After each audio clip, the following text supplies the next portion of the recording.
Hello and welcome back to another brand new review. In case you're new here and don't know what's going on, for the entire month of May, I am doing Trilogy Month, where every week I basically will be picking a trilogy that I will review. The first movie on the Monday, the second movie on the Wednesday, and then the final film on the Friday. Last week I covered the Dragon Ball Z Broly trilogy, Broly the Legendary Super Saiyan, Broly Second Coming, and Bio Broly. This week is Tales from my Backlog week, which means I decided that it's high time I watched the Nolan Batman film. So we're starting off with Batman Begins.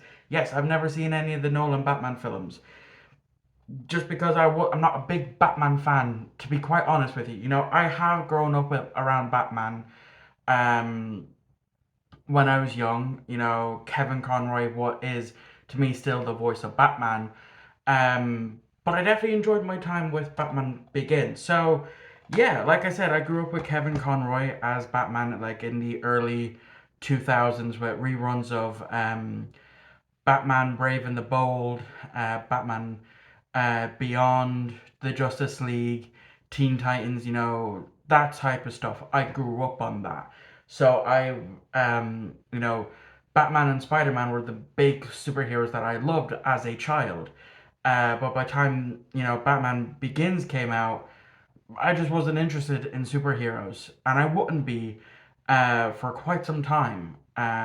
It's only in the past couple of years that I kind of got into the whole superhero side of things. And so yeah, I decided it's about time that I watched through the Batman Begins, the Nolan Batman films, because I've only ever seen as well one Nolan film, and that was Oppenheimer last year. So yeah, like I said, I enjoyed the film. I enjoyed Christian Bale as Batman. I think he did a very good portrayal of him. As Bruce Wayne, we don't really focus too much on him with Bruce Wayne. But as Batman, he's okay. The suit, I like the suit. I really do like the suit. I think as a Batman suit, it's definitely up there with one of my favorites. Obviously, the original 90s Batman cartoon is my preferred suit. As well as I do like the Batman Beyond suit as well. I really do like that one. Um, See what else. Yeah, so one fun fact that I actually have about this film is, early on, whilst he's training with Liam Neeson's character, the farmer that Bruce saves is actually a family friend of mine. Yes, the farmer, the actor who played the farmer's name is Ding, and he is a close family friend, as both my aunt and uncle work for him and have worked for him for years. Um, where I live. So yeah, it was only something that because I never watched that, I wouldn't have recognized him or known that he was in it until it was pointed out to me a couple of years ago. And so as soon as I seen the farmer that was put on trial for murder, I instantly recognized him as the family friend.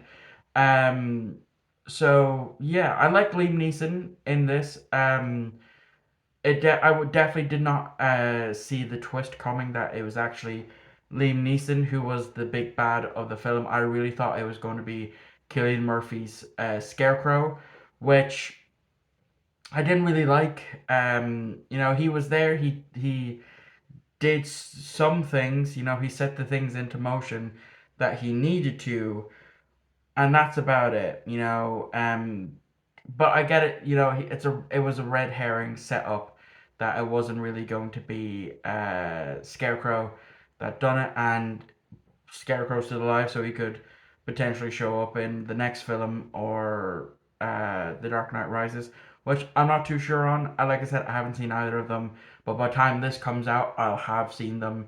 But I also forgot how like stacked the cast is. But that's a Nolan thing. Like he tends to hire actors that he knows and likes.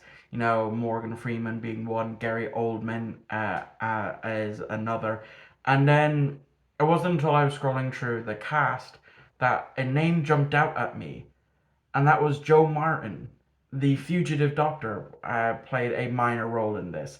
So I thought that was, interesting. The action and the fight choreography was great. Obviously, Nolan was amazing as the director in this. It definitely held my interest for the whole 2 hours and 20 minutes. And I like how it sets up at the end when Batman is talking to Commissioner Gordon in front of the newly built Bat Signal, and it teases the next film for having the Joker, by him handing him a bit of evidence of a Joker playing card. Since Arkham Asylum played a big part in the story, I definitely think that the fear aspect was good. I would have kind of liked a more accurate look for Scarecrow in the full Scarecrow garb, not just the mask, and then him being a suit. But that's just me. Then again, I'm not really. I don't know why I just commented on that. Like I guess I wouldn't really know Scarecrow all that much, or his the backstory and all that. The Batmobile. I like the Tumbler. I do like. It's not my favorite of the Batmobiles. I definitely would say that the '60s Batmobile and the Keaton Batmobile would be my favorites. In terms of like look of Batmobiles. Um, but yeah, I think that about wraps up my thoughts on it. I enjoyed it, and I am looking forward to watching The Dark Knight and The Dark Knight Rises because I've seen clips of both. But aside from that, I'm essentially going in blind like I did with Batman Begins, and yeah, I'm looking forward to seeing how this trilogy progresses, and I'll of course report back to you on Wednesday for my review of The Dark Knight. So I shall see you all on Wednesday for that one.